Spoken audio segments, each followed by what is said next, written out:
Bueno, ahora sí entonces vamos a arrancar con una de las cosas que nos interesa hacer eficientemente sobre memoria externa, con uno de las tareas que nos interesa hacer en general en las computadoras y en particular en la memoria externa, y es ordenar.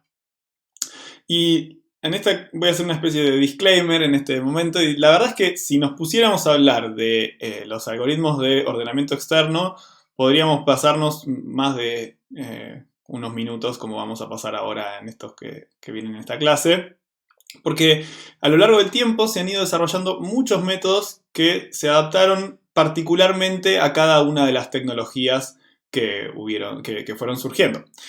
Por ejemplo, no sé, tenemos algoritmos de ordenamiento para tarjetas perforadas, tenemos para cintas de papel, para cintas magnéticas, sí, dije cintas de papel. También no sé, a discos. En esta clase lo que vamos a hacer es ver algunos de ellos, pero ni de cerca es una enumeración exhaustiva de todos los algoritmos que tenemos. Y en particular nos vamos a enfocar en un conjunto de algoritmos que utilizan una estrategia similar. Y la estrategia que utilizan consiste en primero hacer una pasada a lo largo del archivo a ordenar, en el que vamos como dividiéndolo en bloquecitos del tamaño de la memoria que yo tengo disponible, de la memoria interna, haciendo efectivamente el ordenamiento, como vieron con Esteban, que siempre para hacer alguna tarea necesito mover esos datos a la memoria principal, operar sobre ellos y luego sí volverlos a escribir en memoria externa. En general, entonces, lo que van a hacer es cortar en pedacitos, dividir en bloques del tamaño de la memoria interna, ordenar esos bloques y luego fusionar esos bloques ordenados haciendo algún tipo de cosas que vamos a ver ahora más adelante, no me lo quiero adelantar, pero básicamente si esto no les suena a nada que hayamos visto hasta ahora, vuelvan a ver la clase de sorting, porque esto de partir en pedacitos más chiquitos, ordenar y fusionar o combinar debería sonarles ya de algunos algoritmos que hemos visto. A continuación entonces vamos a ver estos tres métodos que ven en pantalla, la fusión múltiple equilibrada, la selección por sustitución y fusión polifásica por último. Bueno, comencemos ahora sí con el primero de estos algoritmos que vamos a ver hoy. El de la fusión múltiple equilibrada, se denomina fusión múltiple equilibrada. Supongamos, para poder entender primero cómo funciona el algoritmo, vamos a ver un ejemplo. Supongamos entonces que tenemos que ordenar los registros que ven ustedes ahí en la diapo con las siguientes claves. Bueno, son las letras de ejemplo de ordenación fusión. Básicamente cada elemento de eso es un registro que tiene esa clave y están en una cinta. ¿Okay? Estas tenemos todas así como una ristra, por eso está todo junto y sin espacio, para que se imaginen una cinta. Que uno en la cinta implica que puedo acceder secuencialmente a los elementos que contiene. Además, supongamos el caso en el que en memoria, bueno, en general en memoria tenemos, sobre todo trabajamos con cintas, tenemos mucha menos cantidad de memoria que la capacidad de la cinta. En este caso, para el ejemplo, vamos a tener espacio para un número constante bastante más pequeño, que van a ser exactamente 3 registros. Pero asumimos que tenemos todas las cintas auxiliares que podamos llegar a necesitar para poder llevar a cabo este algoritmo. Bueno, el primer paso entonces para el algoritmo de fusión múltiple equilibrada es leer el archivo de la cinta de entrada, recorrer secuencialmente ese archivo. Fíjense que acá no tengo la cinta dibujada donde viene la cinta de entrada, digamos, pero es lo que ven arriba a la derecha, dice ejemplo de ordenación fusión, así que eso está en esa cinta de entrada. Fíjense que además el algoritmo pide que vaya, o sea, puedo leer de a 3 registros por vez porque tengo no más que 3 registros en mi memoria principal. Así que lo que hacemos es, leemos de a 3 registros, ordenamos esos registros que cuando están en memoria principal es cuando yo puedo ordenarlos, y los volvemos a escribir en una cinta auxiliar, que son las que ven ahí graficadas. Por ejemplo, vamos a ver cómo construimos eso. Leo las primeras 3 letras E, J, E, las ordeno y las vuelvo a escribir en la cinta 1. De esa manera pues están ordenadas, E, E, J. Luego leo la siguiente secuencia que es M, P, L, O y la escribo en la segunda cinta que la escribo ordenada, pues ya la ordené. La secuencia de entrada era MPL. Perdón, hoy dije MPL, hoy es MPL, leo de A3. Y ordenada me queda LMP. Bueno, y así sucesivamente hasta el final de la cinta de entrada o hasta donde yo quiera ordenar, los registros que yo quiera ordenar en esa cinta de entrada. Noten que como luego vamos a querer fusionar estas secuencias de bloques de registros ordenadas, entonces necesitamos que estén en cintas diferentes. Ya vamos a ver en la segunda pasada cómo hacemos esa fusión. En este caso vamos a estar haciendo una especie de fusión a 3 vías que le llamamos porque vamos a estar usando 3 cintas. Luego de esta primera pasada viene esta parte de fusión, síganme y ahí se termina de entender cómo funciona este método. En la segunda pasada lo que hacemos es leer el primer registro de cada cinta, es decir, vuelvo a la diapo anterior. En esta cinta teníamos E, L y D, son las cabezas de cada una de esas cintas, el primer elemento, el primer registro en cada cinta. Fíjense que además tenemos justo memoria principal, dijimos que teníamos para 3 registros, así que imaginen qué pasaría si yo hubiese querido usar más cintas para hacer la primera pasada. Bueno, no me hubiese alcanzado luego la cantidad de registros para leer los 3 a la vez. Así que leemos esos 3 primeros registros y vamos escribiendo en una cinta nueva, ahora sí, paso a la segunda pasada, en una cinta nueva, el que tiene la clave más chica de esos 3. En este caso, fíjense que tenemos E, L y D, el que tiene la clave más chica, la letra que está primero en el abecedario es la D, así que por eso la cinta 4 tiene la D grabada o escrita en ese lugar, mejor dicho. Cuando escribo un bloque sobre algunas de esas, en este caso escribí el registro D, así que puedo avanzar el cabezal de la cinta, digamos, puedo consumir ese elemento y avanzar, en este caso en la cinta 3, ahora vería la E y leo ese registro. Me queda E, L y E. La menor de E, L, D es, bueno, alguna de las dos E. Fíjense que escribo entonces en la cinta 4 la letra o la clave o el registro, mejor dicho, que contiene la clave E. Bueno, este proceso es bastante sencillo. Espero que en este momento les haya remitido algo. Es básicamente un algoritmo muy similar a lo que vimos para el algoritmo de los 2 dedos en el merge sort, pero lo estamos haciendo con 3. Fíjense que tengo como un cabezal que va leyendo secuencialmente cada una de las cintas 1, 2 y 3. Las levanto a memoria principal, elijo la menor y la voy escribiendo en este caso la cinta 4 para el primer bloque de... fíjense que acá lo separamos en bloquecitos de 3, así que fusiono 3 bloques armando uno de 9 en la cinta 4, otro de 9 en la cinta 5 y otro de 9 en la cinta 6 alternadamente. Bien, fíjense entonces que ahora nos quedaron 3 cintas con sus bloques de registro de 9 registros ordenados. Y si hacemos una pasada más de fusión sobre estas 3 cintas, la 4, la 5 y la 6, utilizando para escribir alguna de las cintas anteriores, la 1, la 2 o la 3, completamos en una sola pasada de fusión el ordenamiento. Dicho de otra manera, fíjense que tenemos solo un bloque de hasta 9 registros por cinta. Tenemos el bloque de registros de la cinta 4 tiene 9, el de la cinta 5 tiene 9, el de la cinta 6 tiene 7, creo. 3, 7, sí.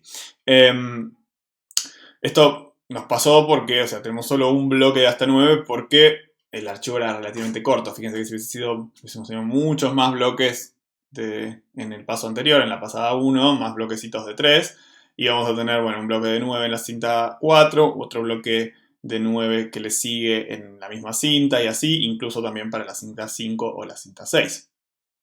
Para archivos más largos. En ese caso vamos a tener que hacer más pasadas, no es que en esta segunda pasada ya se termina el algoritmo. Bueno, ahora vamos a calcular entonces, o pensar un poco sobre la complejidad de este algoritmo. Recuerden que lo vamos a hacer en cantidad de pasadas, o podrían derivar de ahí la cantidad de registros que leo. Básicamente lo que vamos a hacer es decir, tenemos n registros que ordenar. N registros son la cantidad de registros que tiene la cinta de entrada. Le vamos a llamar m a la cantidad de memoria interna que tenemos, o memoria principal, como veníamos diciendo. En este caso teníamos 3 registros para trabajar en el ejemplo. Le vamos a llamar m y vamos a hacer fusiones a p vías. Fíjense que la cantidad de vías nosotros las hicimos en el ejemplo igual a la cantidad de memoria interna. Aprovechábamos toda esa memoria. Pero bueno, podemos tener, que le llamamos p a ese valor de la fusión. La primera pasada entonces nos va a producir n sobre m bloques ordenados. Vamos leyendo toda la cinta de entrada que tiene n registros y escribiendo de a m bloques ordenados. Así que nos queda n sobre m bloques ordenados en esa primera pasada. Y luego si hacemos fusión a p vías, entonces el número de pasadas va a estar más o menos en el orden de, no más o menos no, va a estar en el orden de logaritmo p de n sobre m. Dado que como cada pasada me reduce la cantidad de bloques de registros ordenados por un factor p, tenemos log de p, log en base p de n sobre m, que son los bloques ordenados que nos dio la primera pasada.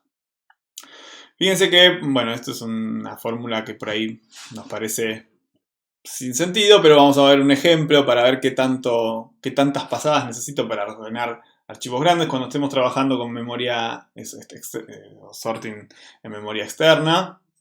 Pensemos ejemplos gigantes, como por ejemplo ordenar un archivo de 200 millones de palabras, teniendo en memoria principal capacidad para 1 millón.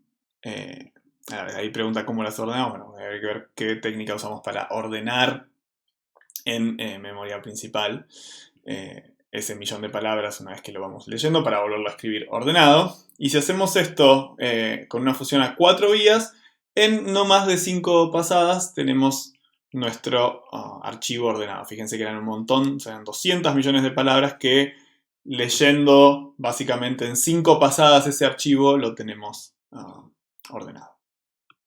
Y ahora sí, estamos ya en condiciones de pasar al siguiente método de ordenamiento que vamos a ver hoy, memoria secundaria, y es el de selección por sustitución. Y un poco este método se deriva de la necesidad de implementar el método anterior mediante alguna forma que sea elegante y eficaz. Y de hecho hay una idea muy, muy linda que tiene este algoritmo, y es que si recuerdan las estructuras de datos que fuimos viendo hasta esta clase en esta materia, se van a dar cuenta que hay una de las estructuras, en particular la cola de prioridad, una de las estructuras de datos que ya vimos, que puede darnos algunas ventajas, y ahora vamos a ver cuáles, a la hora de implementar la fusión múltiple equilibrada. El método entonces de selección por sustitución se basa en la utilización de la cola de prioridad para implementar las dos partes de este algoritmo de fusión múltiple equilibrada. Tanto la parte de la fusión como la parte de la pasada inicial que hacemos para obtener bloques ordenaditos. Y la ventaja que nos va a dar es que vamos a poder obtener esos bloques ordenados de a más cantidad o más bloques ordenados de lo que la memoria principal nos permite, o la memoria interna nos permite. Ahora vamos a ir viendo cómo es exactamente que logramos eso, pero fíjense que en el ejemplo anterior el tamaño de bloque inicial ordenado, que eran los bloquecitos de 3 registros, estaba limitado justamente por la cantidad de registros que yo tengo en memoria. Vamos a ver cómo con el uso de colas de prioridad podemos llegar a tener una pequeña ventaja y generar secuencias ordenadas de mayor longitud directamente al inicio, después en cada pasada de fusión, y eso nos va a ahorrar alguna que otra pasada en el algoritmo total. Y en particular, fíjense que la operación básica que se necesita hacer para una fusión a p vías es siempre tener que darle salida al más chico de los elementos que todavía están presentes en cada una de los bloques a fusionar. Es decir, una vez extraído ese elemento, lo que hacemos es reemplazarlo por el siguiente elemento del bloque del que proviene. Y vimos en la clase de colas de prioridad que justamente eso lo podemos implementar perfectamente con esa estructura de datos. Así que, ¿por qué no, como dice ahí la diapo, usar una cola de prioridad de tamaño m para armar esos bloques? Y así vamos haciendo pasar los elementos a través de esa cola de prioridad y siempre extrayendo el más pequeño y sustituyéndolo por el siguiente. Pero hay una pequeña trampita, o una pequeña, más que trampa, es una pequeña mejora. Y es eso que viene después, que dice, si el nuevo elemento que estamos agregando a la cola de prioridad es menor que el que acaba de salir, fíjense que eso es bastante contradictorio, porque quiero sacar el menor, pero el que saco uno que en realidad es más grande que el que acabo de meter en mi cola de prioridad. Vamos a hacer ese pequeño juego que dice ahí, lo marcamos como si fuera el mayor hasta que alguno de esos nuevos elementos llegue al primer lugar de la cola de prioridad. Vamos a seguir un ejemplo completo y vamos a ver a qué se refiere exactamente esa oración. Bueno, veamos entonces el ejemplo. Ahora sí, seguimos con nuestro ejemplo de ordenación fusión. Esa es las claves de nuestros registros que tenemos que ordenar en la cinta de entrada. Son siempre los mismos en los ejemplos que vamos a seguir. Y fíjense que tenemos nuestra cola de prioridad de tamaño M, donde no tenemos más de 3 registros, así que tampoco podemos hacer mucho más que eso. Y tenemos una salida que es la que en donde vamos a ir sacando los bloquecitos ordenados. No dibujé cada una de las cintas, ahora van a ir viendo más o menos por qué. Pero la idea es que puedan seguir cómo vamos agregando esa cola de prioridad y cuándo vamos sacando de ello. Bueno, en principio llenamos nuestra cola de prioridad con su máxima capacidad, eje, nos centra hasta ahí. Y después empezamos a sacar ordenados, sacando la raíz siempre de la cola de prioridad. Por ejemplo, en este caso tengo que sacar la E en primer lugar y ya la puedo escribir en mi salida en alguna de las cintas de salida que tengo para correr mi algoritmo. Seguimos avanzando. Como saqué la E, tengo lugar para cargar la M. Sube la otra E, había 2 E al principio, es la menor de todas estas letras. Y va a ser la que saco en este mismo paso. Fíjense que tengo E en la raíz y aparece en la salida. Continúo avanzando. Luego llega la P. Al sacar la E, sube la J. Y es ahora la J, la menor en mi cola de prioridad, y es la que voy a sacar en este momento. Bueno, al escribir la J, entonces, hago lugar para un elemento más en mi cola de prioridad. Puedo leer de la cinta de entrada la letra L. La letra L enseguida la puedo escribir, está en la raíz de mi cola de prioridad y entra, entonces, al escribir la L, entra la letra O, en el registro que tiene la clave O. Esto me deja la cola de prioridad con una configuración en la que M es la raíz, así que escribo la M, y al escribir la M, y este es el momento clave del algoritmo y la diferencia principal con lo que venimos haciendo hasta ahora, es que fíjense que yo escribo la letra M, y estoy metiendo de nuevo, al escribir la letra M, sube la O, y entra la D. Puedo leer una más. Fíjense que voy a volver un paso para atrás. En la diapo anterior tenía M como raíz, P y la O que que leí en ese paso. Al escribir la M en la salida, sube la O y entra la D. Pero fíjense que la idea que dice arriba la diapo, lo que habíamos escrito antes, es que cuando yo estoy en el caso en el que el nuevo elemento, es decir, el registro D, es menor que el que acaba de salir, que en este caso fue la letra M, en ese caso lo que se pedía, o lo que pedía este algoritmo de selección por sustitución, es que marcáramos ese elemento como si fuese mayor hasta que alguno de los nuevos elementos llegue al primer lugar de la cola de prioridad. Ahora vamos a ver bien qué significa eso. Pero básicamente lo que tengo que hacer es hacer como que en realidad es mayor. ¿Y cuál es el sentido de esto? ¿Por qué hacemos esto?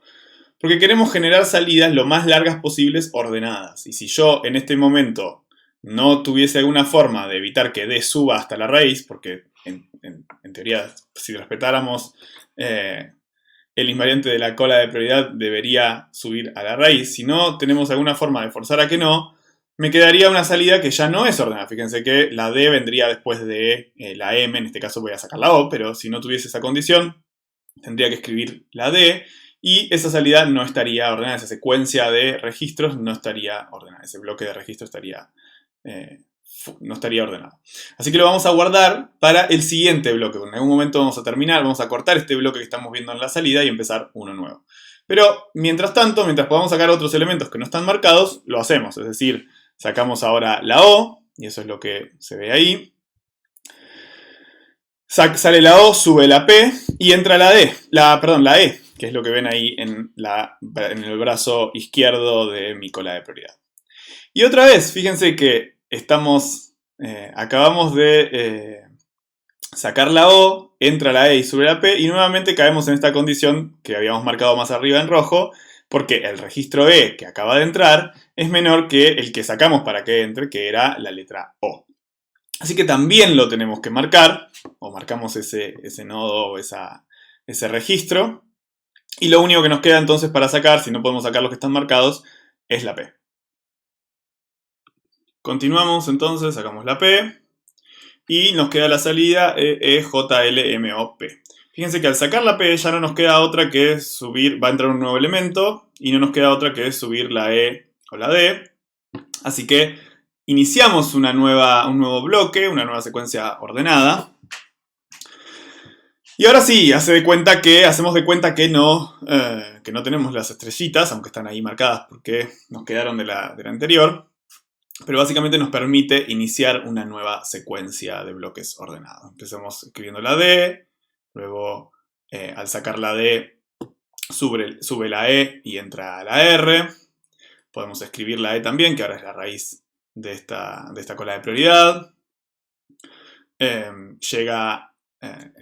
Escribimos la E y se hace lugar para la R. Y entra la D.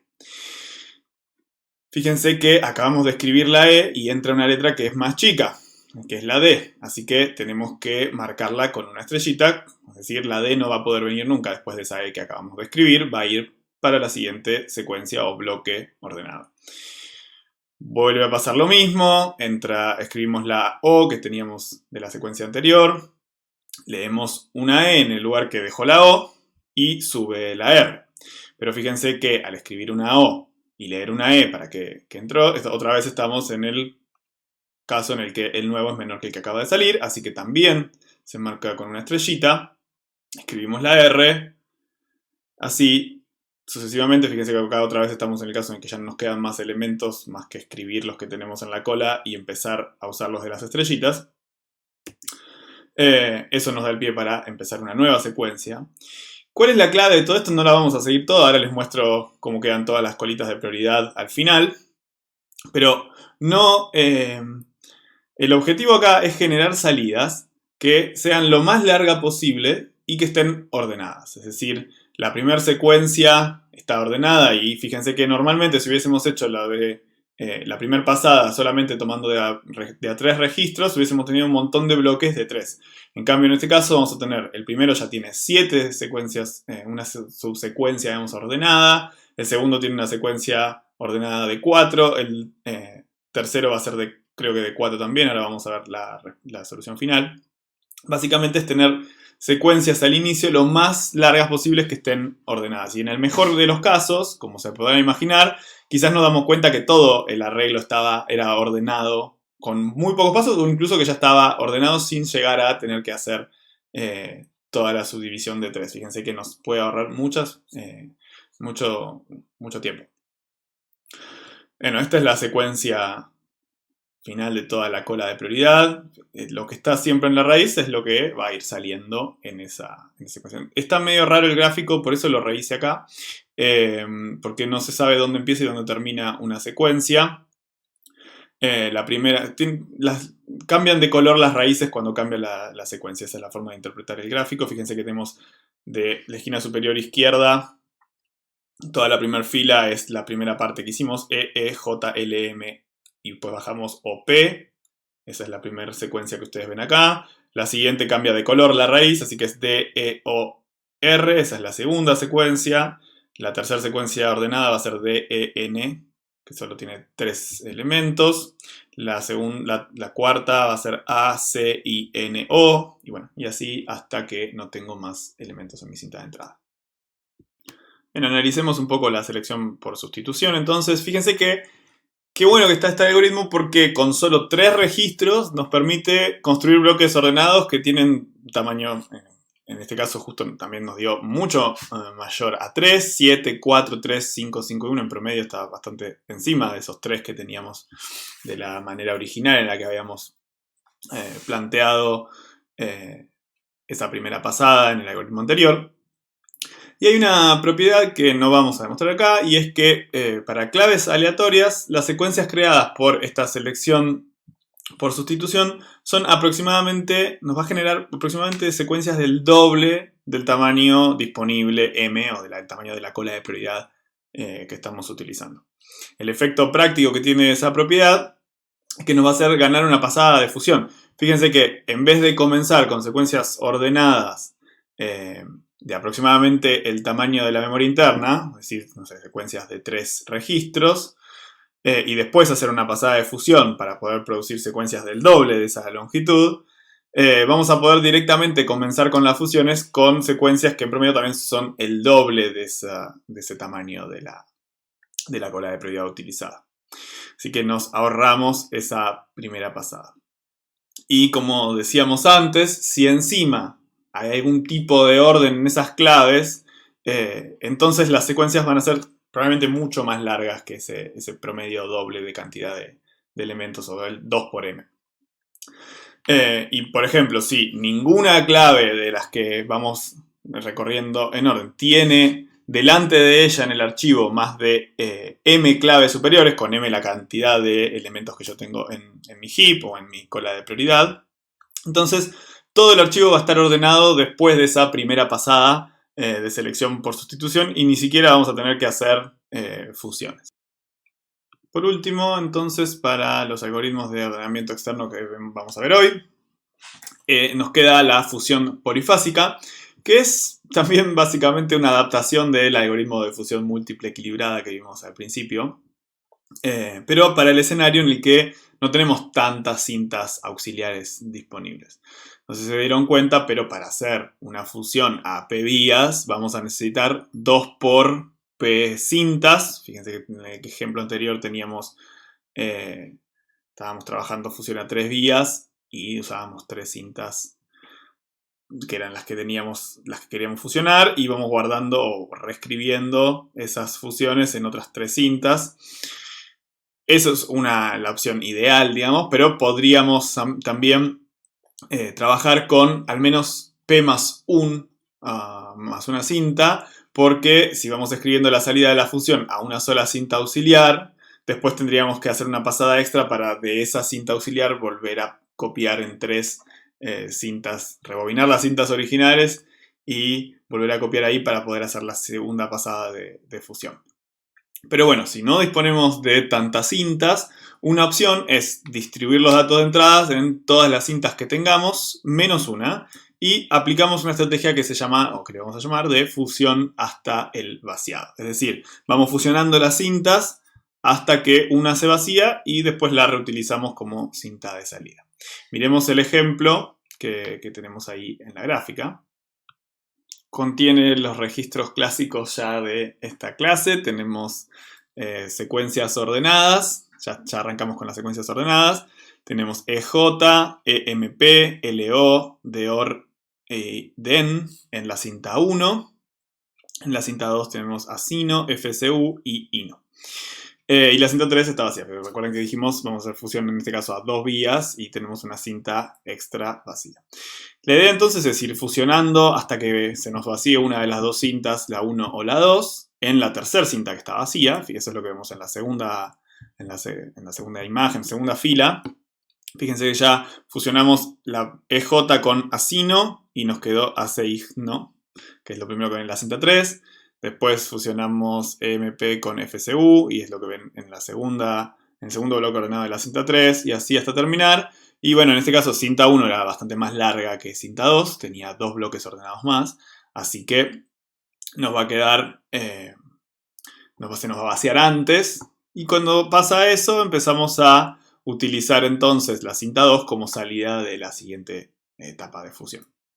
Lo bueno de este algoritmo de fusión polifásica es que es mucho más versátil que el primero que vimos en esta clase, la fusión múltiple, y básicamente porque nos permite trabajar con un número arbitrario de cintas que dispongamos para hacer el ordenamiento.